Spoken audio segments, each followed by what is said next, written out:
У Лукашэнкі задача нічога не зрабіць і атрымаць усё, зняць санкцыі, легітымізавацца.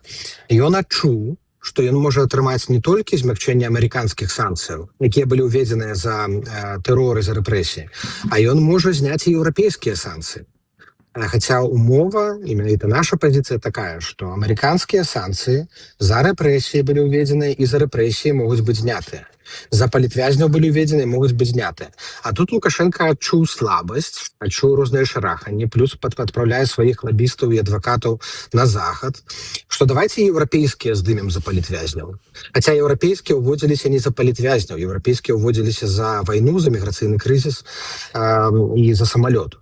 Ну і ён, магчыма, спрабуе падняць кошт для палітвязняў. І тут нам трэба быць вельмі прынцыповымі, што ты можаш атрымаць змякчэнне амерыканскіх санкцыяў толькі калі вызваліш усіх і спыніш рэпрэсіі. А еўрапейскія санкцыі, якія ўводзіліся за іншыя, яны будуць знятыя, калі ты спыніш уцягваць краіну ў вайну, спыніш міграцыйны крызіс і калі пачнеш транзіт у бок дэмакратызацыі.